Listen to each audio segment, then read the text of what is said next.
So hi everyone, this is your educator काश त्यागी यार। आज हम बात करने वाले हैं बच्चों परसेंटेज कंपोजिशन और इंपेरिकल मॉलिक्यूलर फॉर्मूला की।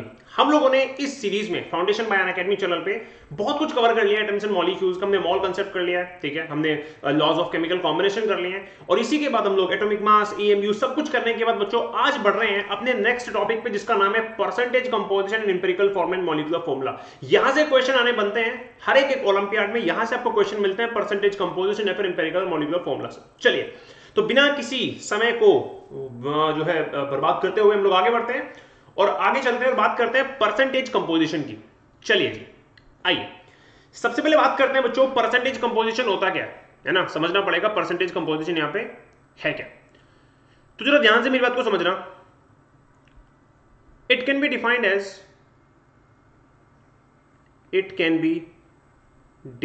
As the number of, not number of, it can be defined as the composition of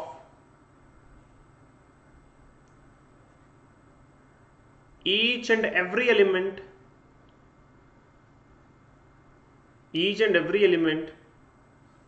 of a compound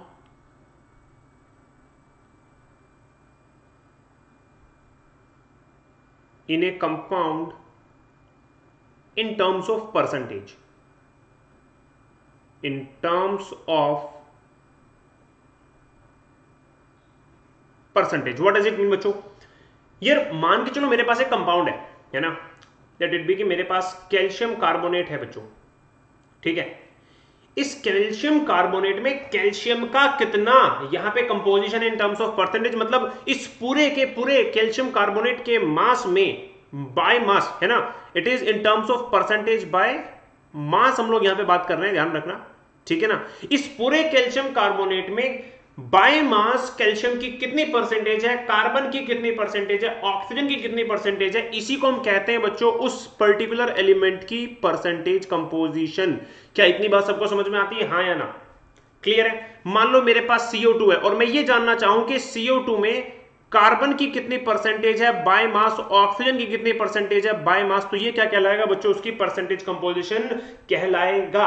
अब इसको समझने के लिए, इन चीजों को कैलकुलेट करने के लिए तुम दिमाग लगाओ। भाई परसेंटेज कैसे निकालते हैं? अगर मैं बाय मास भी परसेंटेज बच्चों निकाल रहा हूं तो परसेंटेज निकालते कैसे हैं यार? परसेंटेज निकालने के लिए बच्चों, परसेंटेज निकालने के लिए एक सेकेंड, परसेंटेज निकालने के लिए तुम्हें ऊपर तो चाहिए गिवन मास और नीचे चाहिए टोटल मास, ठीक है। मान लो किसी क्वेश्चन में तुमसे बोले कि find the percentage of carbon in 50 gram of CO2, तुम क्या करोगे फिर? सर मुझे टोटल मास गिवन है, लेकिन क्या मुझे 50 ग्राम ऑफ कार्बन डाइऑक्साइड में कार्बन कितना ये दिया हुआ है? आंसर है नहीं। अब मैं क्या करूं? तो ऐसे में गड़बड़ हो जाएगी। तो इसको सॉल्व करने के लिए, इस प्रॉब्लम को सॉल्व करने के लिए हम क्या करते हैं, परसेंटेज कंपोजिशन निकालने का एक रूल निकालते हैं। वो ये निकालते हैं कि यार परसेंटेज कंपोजिशन बाय मास निकाल रहे हैं, परसेंटेज निकाल रहे हैं, और परसेंटेज कभी भी चेंज नहीं होगी, चाहे आप कितना भी मास कम लो चाहे ज्यादा लो, दिमाग लगाओ। तो इसका मतलब यह हुआ कि परसेंटेज कंपोजिशन मैं 50 ग्राम के लिए लूंगा कार्बन की, वो भी उतनी आएगी। मैं 100 ग्राम के लिए लूंगा, वो भी उतनी आएगी। मैं 200 ग्राम के लिए लूंगा, वो भी उतनी आएगी। बात समझ में आ रही है भाई? अगर आपके 90 मार्क्स आए हैं 4 सब्जेक्ट में तो आपकी एक परसेंटेज है, 5 सब्जेक्ट में 90 आए हैं तो फिर भी वही परसेंटेज है। बात समझ में आ रही है? तो परसेंटेज तो कभी चेंज होगी नहीं है, ठीक है। तो ऐसे में मैं काम करूं ना, मैं परसेंटेज कंपोजिशन निकालने के लिए अगर मेरे पास कुछ भी गिवन नहीं है तो मैं वहां पे क्यों ना यूज कर लूं क्या, ये फॉर्मूला, क्या percentage composition equals to molar mass of that element, molar mass of that element जिसका आप निकालना चाह रहे हो, divided by molar mass of the compound multiplied by 100। क्योंकि जो परसेंटेज 1 मोल ऑफ सब्सटेंस के लिए आएगी वही परसेंटेज 50 ग्राम के लिए भी आ जाएगी, वही परसेंटेज 10 ग्राम के लिए भी आ जाएगी बच्चों। हाँ, तो अगर मुझे ये बात पता ही नहीं है है ना, कि कार्बन का कितना ग्राम है 50 ग्राम में, तो मैं फिर भी परसेंटेज तो निकाल सकता हूं। अब ध्यान दो, हमसे पूछा है percentage composition of carbon in 50 gram of CO2, मतलब नहीं है 50 ग्राम से, क्योंकि जो परसेंटेज 50 ग्राम पे होगी वही हमारी 1 मोल पे भी होगी। मोलर मास ऑफ कार्बन अगर मैं पूछूं तुमसे कितना है, तो आप बोलोगे sir molar mass of carbon is 12 ग्राम पर मोल, और molar mass of this compound is 44, multiply it by 100, तुम्हारा आंसर आ जाएगा यहां से। कोई समस्या? एनीवन? तो फॉर्मूला कैसे समझ में आया, कहां से आया, ये बात समझ में आ गई। इस फॉर्मूला को यूज क्यों कर रहे हैं परसेंटेज कंपोजिशन निकालने के लिए। अब इसका एक और बेनिफिट है, मान के चलो इस ऊपर वाले क्वेश्चन में आपसे परसेंटेज कंपोजिशन ना पूछ के पूछा था फाइंड द वेट, अगर आपसे यहां पे इसकी जगह क्या पूछा जाता बच्चों, find the weight of carbon in 50 gram of CO2, तो अब ये बात बताओ, यहां से आपने परसेंटेज निकाल ली, कितनी परसेंटेज आई बच्चों आपकी, जरा कैलकुलेट कर लेते हैं, है ना। अगर मैं इसकी परसेंटेज कैलकुलेट करूं 1 मोल के लिए, वो कितनी आ रही है मेरे पास बच्चों, वो आ रही है मेरे पास 27.27%। अगर कार्बन, पूरे कार्बन डाइऑक्साइड में इतना परसेंट है, तो मुझे अगर 50 ग्राम में देखना है कितना कार्बन है, तो मैं वेट ऑफ कार्बन निकाल सकता हूं इस क्वेश्चन के लिए। कैसे? 27.27% ऑफ 50, बताओ जल्दी से, बोलो, सही बात है, ठीक है ना। तो 27.27% ऑफ 50 आप निकालोगे यहां से, तो बच्चों कितना आ जाएगा आपका, कितना आ जाएगा आपका, अगर आप 50 का निकालोगे तो इट इज 13 पॉइंट, ठीक है, 5 समथिंग मान लो, इतना ग्राम। क्या इतनी बात आपको समझ में आ रही है, हाँ या ना, क्लियर है? बताओ कोई समस्या है? ठीक है, हमने यहां पे सही कर दिया ना काम, चलिए बहुत बढ़िया, कोई दिक्कत नहीं है। तो परसेंटेज कंपोजिशन का प्रैक्टिकल सिग्निफिकेंस आपको समझ में आ गया होगा, फॉर्मूला आपको समझ में आ गया होगा। आते हैं बात करते हैं इसकी क्वेश्चंस किस तरीके से आते हैं। आइए क्वेश्चन, तो सबसे पहले मुझसे क्वेश्चन पूछा है, calculate the percentage composition of calcium nitrate. Calcium nitrate की परसेंटेज कंपोजिशन किस में? अरे भाई वो तुमसे कैल्शियम नाइट्रेट के केस में हर एक एलिमेंट की परसेंटेज कंपोजिशन पूछना चाह रहा है। चलिए, तो कैल्शियम नाइट्रेट तुम्हारा होता है CaNO3 का ट्वाइस।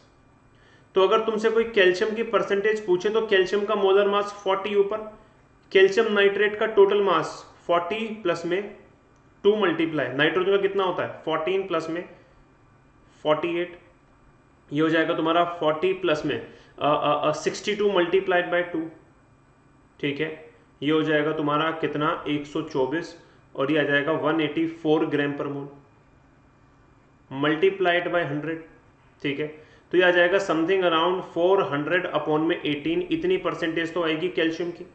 ऐसे ही नाइट्रोजन की निकाल सकते हो बच्चों, ऊपर कितना हो जाएगा, 2 नाइट्रोजन है, तो 28 divided by 180 multiplied by 100, solve कर लोगे, ठीक है, ये हो जाएगा 280 अपॉन में 100, सॉरी 18। उसके बाद अगर कोई तुमसे पूछे ऑक्सीजन की, तो कैसे निकालोगे बच्चों, कितने ऑक्सीजन है ऊपर, 6 ऑक्सीजन है, ठीक है ना, तो टोटल कितना हो जाएगा तुम्हारा, ये टोटल हो जाएगा तुम्हारा 96 डिवाइडेड बाय 180 मल्टीप्लाइड बाय 100, ये हो जाएगा तुम्हारा 960 अपॉन में 18। सही बात है, ठीक है। तो इस तरीके से तुम परसेंटेज कंपोजिशन निकाल सकते हो किसी भी एलिमेंट की किसी भी कंपाउंड में, नो प्रॉब्लम। चलिए अगले सवाल की ओर आते हैं, न्यूमेरिकल है हमारे पास। आइए क्या पूछता है, इट इज फाउंड दैट 16.5 ग्राम, अच्छा ये वाला क्वेश्चन आपने देख लिया ना, ऊपर वाला क्वेश्चन कैसे हुआ, ठीक है, चलिए नीचे आइए। It is found that 16.5 gram of metal combined with oxygen to form इतने metal oxide. Calculate the percentage of metal and oxygen in the compound. Okay. मेरे पास एक मेटल है जो ऑक्सीजन के साथ कंबाइन होता है मेटल ऑक्साइड बनाने के लिए। मेटल है 16.5 ग्राम और मेटल ऑक्साइड है 35.6 ग्राम। सही बात है। हम बताने percentage of metal and oxygen in the compound. बहुत ही सिंपल सवाल है। कैसे सिंपल सवाल है सर? यार अगर टोटल आपका जो मेटल ऑक्साइड है वो 35.5 है, 35.6 है, और उसमें से मेटल आपका है 16.5, तो आपका ऑक्सीजन कितना आ जाएगा? ऑक्सीजन कितना आ जाएगा जरा कैलकुलेट करो। ऑक्सीजन आ जाएगा आपका 16। अच्छा इसकी ऑक्सीजन की जरूरत भी नहीं है। क्या जरूरत है ऑक्सीजन की? छोड़ो अभी, रुक जाओ, अभी देखो। अब आपको मेटल का गिवन वेट पता है, टोटल वेट पता है, आपसे परसेंटेज पूछ रहा है, तो यार सिंपल है, मेटल की परसेंटेज कैसे निकालोगे? गिवन अपॉन में टोटल मल्टीप्लाइड बाय 100। अरे हाँ या ना, सही बात है। जरा इसको सॉल्व कर लो, पॉइंट से पॉइंट हटाओ, ठीक है ना, और आप क्या करो 16,500 को डिवाइड कर दो बच्चों किससे, 356 से, तो आपका आंसर आ रहा है 46.34%। और अगर मेटल की परसेंटेज इतनी आ रही है, मेटल ऑक्साइड में केवल मेटल या ऑक्सीजन है, तो ऑक्सीजन की परसेंटेज निकालने की जरूरत ही नहीं है, डायरेक्टली माइनस कर दो 100 से। 100 माइनस 46.34%, यानी कि कितना हो जाएगा तुम्हारा, ये हो जाएगा तुम्हारा 53.66%। बोलो हाँ या ना, क्लियर है? न्यूमेरिकल समझ में आ रहा है, नहीं आ रहा? भाई अगर आपको डायरेक्टली दोनों का गिवन मास दे रखा है तो डायरेक्टली निकालो, नहीं दे रखा होता तो 1 मोल के लिए निकाल लेते, क्योंकि 1 मोल के लिए भी सेम ही होता है, परसेंटेज कभी चेंज नहीं होती। क्यों? क्योंकि प्रोपोर्शन कभी चेंज नहीं होता। कोई पूछे परसेंटेज क्यों चेंज नहीं होगी सर, बेटे प्रोपोर्शन कभी चेंज नहीं होगा ना, लॉ ऑफ कांस्टेंट प्रोपोर्शन को फॉलो करते हैं ना हमारे कंपाउंड में। अगर CO2 में ऊपर ये परसेंटेज है तो उसके दूसरी क्वांटिटी पे भी यही परसेंटेज होगी, क्योंकि प्रोपोर्शन कभी चेंज नहीं होगा। चलिए, बहुत ही सुंदर सवाल आ गया, न्यूमेरिकल है। आ जाओ, क्या पूछ रहा है बच्चों? जो क्वेश्चन हमसे पूछना चाह रहा है, गैसियस मिक्सचर कंटेन्स इतना हीलियम इतना methane by volume, what is the percentage by mass of methane in the mixture. Volume by, जो आपको परसेंटेज बाय वॉल्यूम दे रखी है वो तो ऊपर गिवन है, और आपसे पूछा जा रहा है percentage by mass of methane in the mixture. आधे लोग बोलेंगे से 50% ही तो होगा, अगर वॉल्यूम 50% तो मास भी 50% होगा, जबकि ऐसा नहीं होता। क्यों नहीं होता? ध्यान दो, कभी भी मास की डायरेक्टली कोई रिलेटिविलिटी नहीं है वॉल्यूम से, नहीं है, लेकिन नंबर ऑफ मोल्स की डायरेक्टली रिलेटिविलिटी है वॉल्यूम से। ये हमने पढ़ा था गेल-यूसेक लॉ में, कि आप नंबर ऑफ मोल्स को कन्वर्ट कर सकते हो वॉल्यूम में, and 1 mole at STP is equals to 22.4 litre होता है। तो number of moles directly proportional होते हैं वॉल्यूम के, जबकि मास नहीं होता। सही बात है। इसका मतलब यह हुआ कि अगर आपसे कोई बोल रहा है कि मेरे पास जो हीलियम है वो 50% बाय वॉल्यूम है, उसको आप कह सकते हो कि आप इसको ये लिख सकते हो ना 50% बाय मोल। ये सर काहे नहीं लिख सकते भैया? और अगर सेम आपकी बात करें मीथेन की, विच इज CH4, अगर ये भी 50% बाय वॉल्यूम है तो हम कह सकते हैं it is again 50% by mole. अच्छा, मतलब कि दोनों के मोल 50-50% में है। इसका मतलब क्या हुआ, अगर 50-50% में है तो आप इसको अगर 1 मोल मान रहे हो तो नीचे वाले को भी 1 मोल मानना पड़ेगा। हो गया 50-50%। टोटल 2 मोल थे, ठीक है ना, दोनों का आपने क्या मान लिया, 50-50% मान लिया। चलिए, अगर ऐसा होगा तो मास का परसेंटेज क्या होगा? अरे कितना सिंपल सवाल है भैया। हीलियम के 1 मोल का मास कितना होता है, मतलब कि एटॉमिक मास कितना होता है? एटॉमिक मास ही तो होता है 1 मोल का, मतलब 4 ग्राम पर मोल। कितना होता है? 4 ग्राम पर मोल। अच्छा, उसके बाद मीथेन का कितना होता है बच्चों? 16 ग्राम पर मोल। हमसे दोनों का परसेंटेज पूछा, what is the percentage by mass of methane in the mixture. Methane की परसेंटेज पूछी है, तो हमसे पूछी है मीथेन की परसेंटेज। तो मीथेन का मास ऊपर विच इज 16, टोटल मास नीचे विच इज 16 + 4 मल्टीप्लाइड बाय 100। कितना हो जाएगा? 16 अपॉन में 20 इंटू में 100, कट जाएगा, आ जाएगा 80%। बता दो 80% कहां है? Is the correct option. बोलो हाँ या ना, सही बात है ना? तो बेसिक क्वेश्चंस होते हैं परसेंटेज कंपोजिशन के, अगर बेसिक होते तो एक और लगा लेते हैं। आ जाओ अगला सवाल। The atomic composition of the entire universe is approximately given in the table. Atomic composition दे रखी है एंटायर यूनिवर्स की। मान लो हाइड्रोजन होता है 93% टोटल नंबर ऑफ एटम्स, और हीलियम होते हैं 7%। इतनी बात सबको समझ में आ रही है ना? हमसे पूछा है hydrogen atoms constitute what percent of the universe by mass. Okay, क्या नंबर ऑफ एटम्स का कोई भी रिलेशन है मास से? आंसर है नहीं, अगेन नहीं है। बात समझ में आ रही है? चलिए, अब हम क्या कर सकते हैं? तो हमें दे रखा है the atomic composition of the entire universe. Okay, अब देखो बहुत सिंपल सी बात है। आप एक काम करिए, इस यूनिवर्स में 100 एटम मान लो। क्या मान लो? यूनिवर्स में 100 एटम मान लो। उन 100 एटम में कितने एटम हो गए हाइड्रोजन के?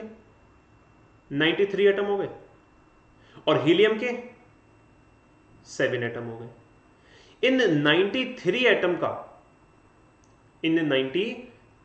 का, और एटम क्यों मानो? मोल मानो भैया। आप एटम को मोल में कन्वर्ट कर सकते हो, और एटम तो कितने भी हो सकते हैं, परसेंटेज में दे रखा है ना, उनको मोल में कन्वर्ट कर दो। क्या मान लो? 93 मोल्स तो इसके हैं, 7 मोल्स इसके हैं। बोलो हाँ या ना? टोटल मास कंट्रीब्यूशन कितना हो गया हाइड्रोजन का 93 मल्टीप्लाई बाय 1 और इसका कितना हो गया 7 मल्टीप्लाई बाय 4 91 28।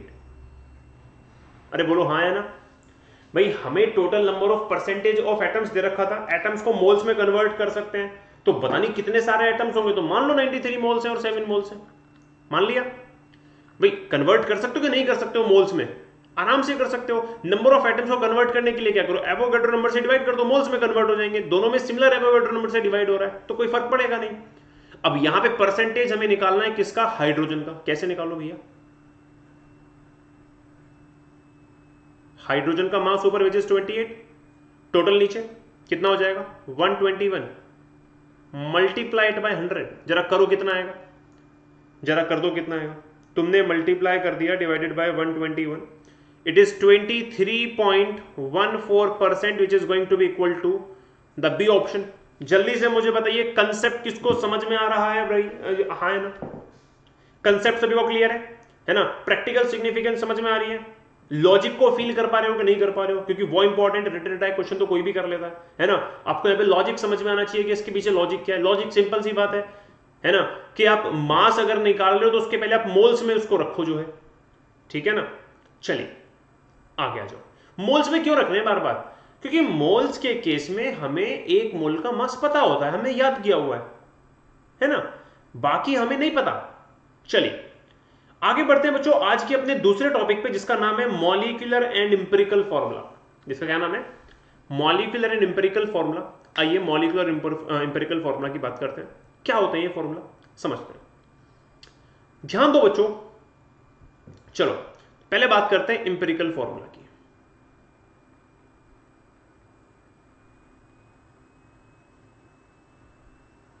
पहले बात करते हैं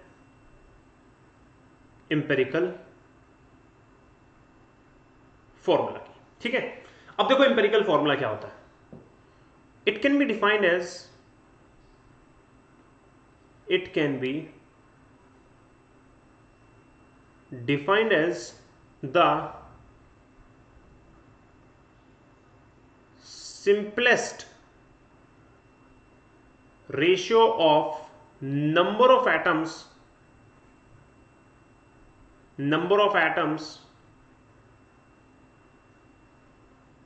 combined together to form a compound, to form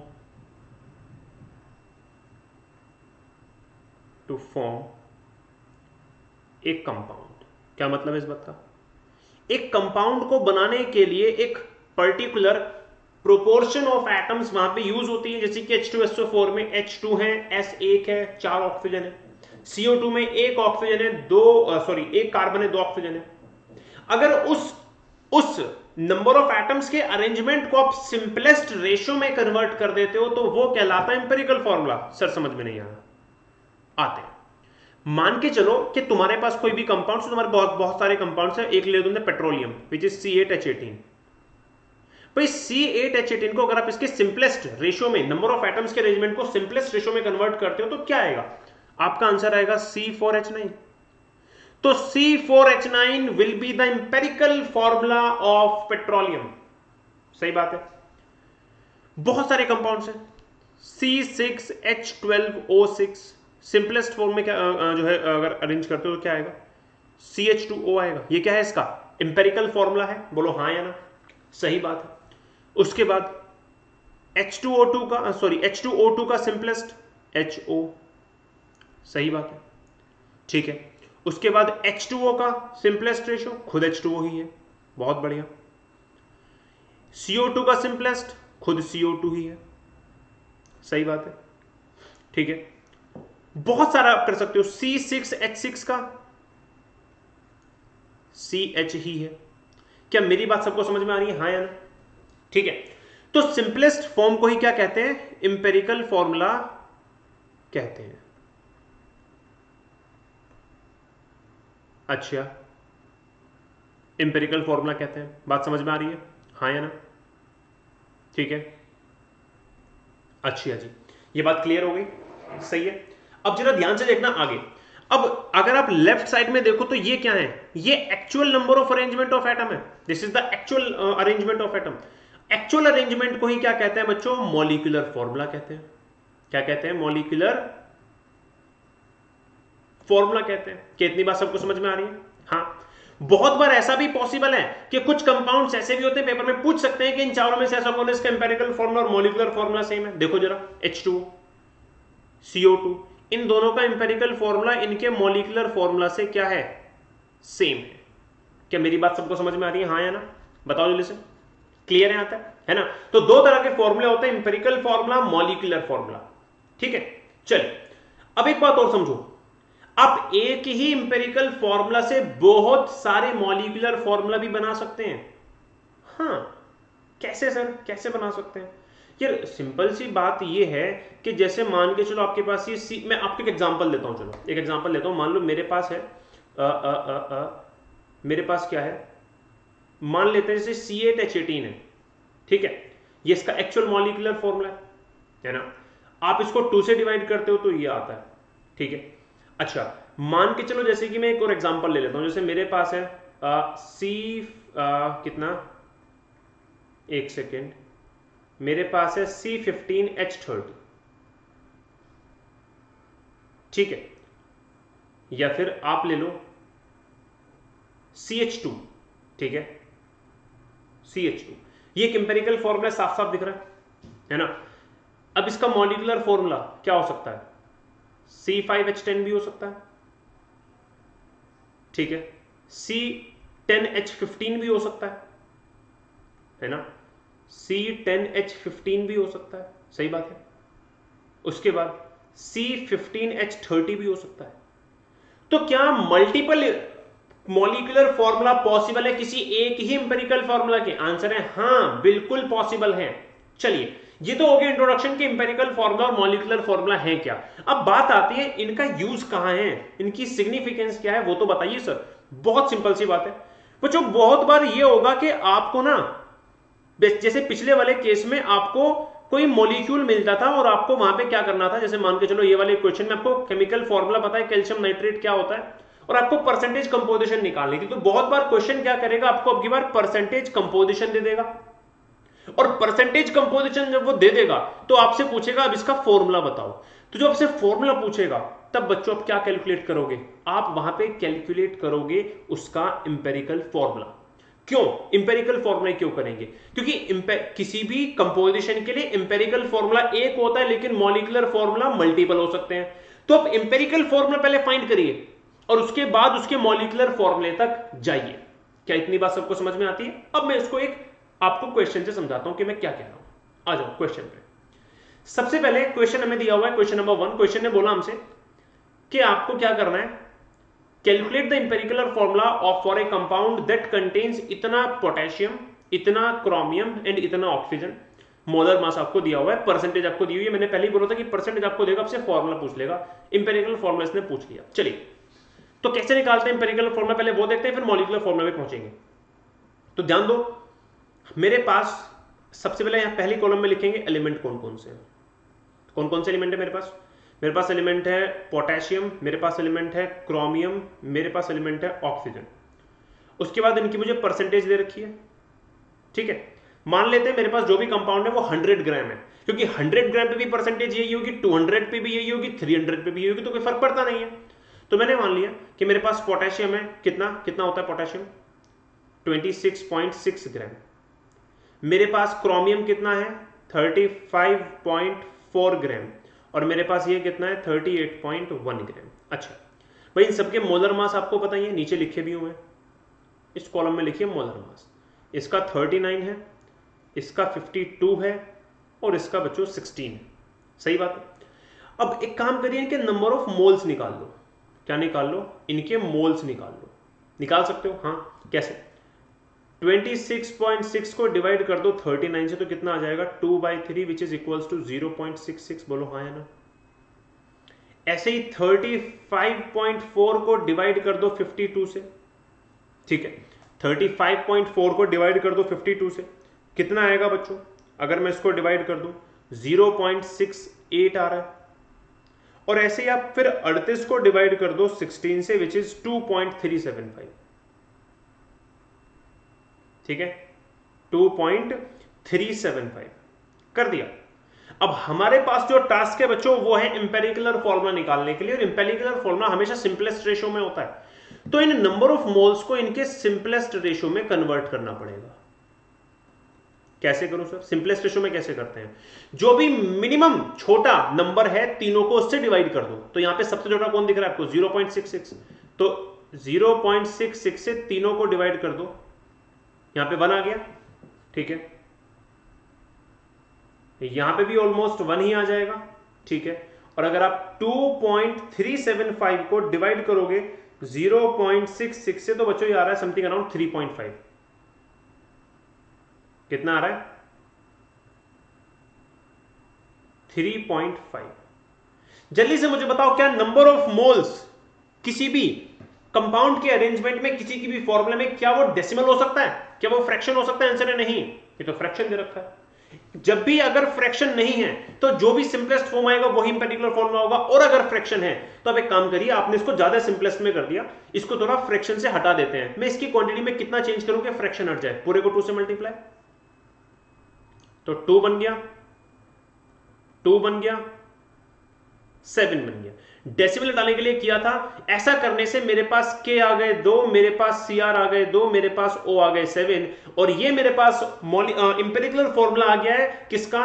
potassium के एक कंपाउंड का, जिसको हम पोटेशियम डाइक्रोमेट भी बोलते हैं, K2Cr2O7। इसका यही मॉलिक्यूलर फॉर्मूला भी होता है, इतना हमने पढ़ रखा है। ठीक है, लेकिन मॉलिक्यूलर फॉर्मूला निकालने का एक अलग तरीका भी होता है। क्या यहां तक सभी को बातें समझ में आती है कि कैसे आपने यूजिंग परसेंटेज इंपेरिकुलर फॉर्मूला निकाल दिया? इंपेरिकुलर फॉर्मूला पहले क्यों निकालते हैं? क्योंकि वो ही एक फिक्स्ड है। किसी भी एक परसेंटेज कंपोजिशन पे मॉलिक्यूलर फॉर्मूले तो डिफरेंट हो सकते हैं, ठीक है, लेकिन यहां पे आपको इंपेरिकुलर फॉर्मूला सेम ही मिलेगा। चलिए आइए अगले सवाल पे, और अगले सवाल पे जाने से पहले बात करते हैं मॉलिक्यूलर फॉर्मूला कैसे निकालते हैं। ध्यान दो, मॉलिक्यूलर फॉर्मूला निकालने के लिए आपको क्वेश्चन में उस कंपाउंड का मॉलिक्यूलर मास दिया ही होना चाहिए। मॉलिक्यूलर मास आपको दिया ही होना चाहिए। बहुत बार वो मॉलिक्यूलर मास की जगह वेपर डेंसिटी दे देता है, और अगर आप नहीं जानते हैं तो जान लीजिए वेपर डेंसिटी से आप मॉलिक्यूलर मास निकाल सकते हो। कैसे निकाल सकते हैं जरा वो देखो। पहले बात करते हैं वेपर डेंसिटी होती क्या है। तो बच्चों, vapour density is mass of, जिस भी आप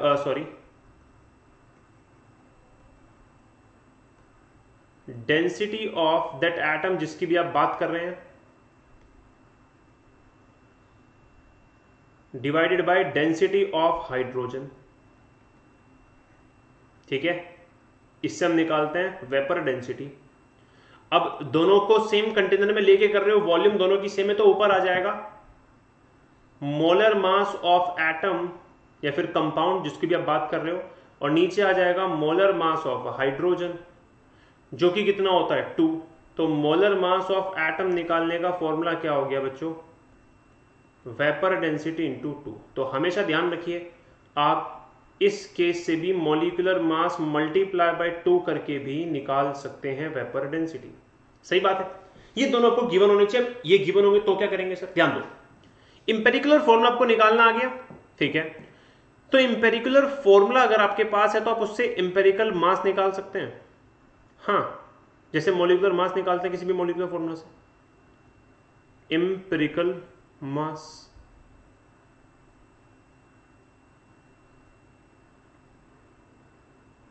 ठीक है, अच्छा अब एक बात मुझे बताना, ध्यान से देखना, एक ऊपर चीज में दिखाता हूं तुम्हें। तुमने मॉलिक्यूलर फॉर्मूला से इंपेरिकुलर फॉर्मूला पे जाने के लिए क्या किया? एक छोटे नंबर से एटम्स के अरेंजमेंट को डिवाइड किया, जैसे कि यहां पे आपने 2 से डिवाइड किया, यहां पे आपने 6 से डिवाइड किया। जब आप अरेंजमेंट को एक नंबर से डिवाइड कर रहे हो, एटम्स को डिवाइड कर रहे हो, एटम्स कंजर्व्ड है, मास भी कंजर्व्ड है, तो अपने मास को भी 2 से डिवाइड किया। आंसर है हाँ। तो मैं ये लिख दूं यहां पे कि मॉलिक्यूलर मास को अगर आप डिवाइड करो 2 से तो आ जाना, सॉरी डिवाइड करो एक नंबर से, जो भी वो सिंपलेस्ट नंबर है वो आप डिसाइड करोगे, n मान लेते हैं, तो आ जाएगा इंपेरिकल मास आ जाएगा। और मैं यहां से ये भी कह सकता हूं कि अगर आपने मॉलिक्यूलर मास निकालना है तो उस इंपेरिकल मास में उस नंबर से मल्टीप्लाई कर दो जो जिससे भी आपने डिवाइड किया था। और अगर आप ऐसा कर रहे हो तो आप यहीं से मॉलिक्यूलर फॉर्मूला भी निकाल सकते हो। अब तो मैं ऐसे समझ में नहीं आ रहा होगा सर ये क्या कर रहे हो, आओ समझाता हूं। एक क्वेश्चन लेते हैं, वेल इसमें भी मॉलिक्यूलर इंपेरिकल मास ही पूछा है, चलो पहले इसको सॉल्व भी कर लेते हैं, उसके बाद ये फिर तुम्हें होमवर्क में करना है वाला क्वेश्चन है ना। मैं तुम्हें बता देता हूं एक बार इसमें क्या क्या है। क्या क्या है मेरे पास है ऑक्सीजन, यहां पे लिखेंगे फिर से एलिमेंट्स, ठीक है। और एलिमेंट्स कौन कौन से हैं, ऑक्सीजन है, कार्बन है, हाइड्रोजन है।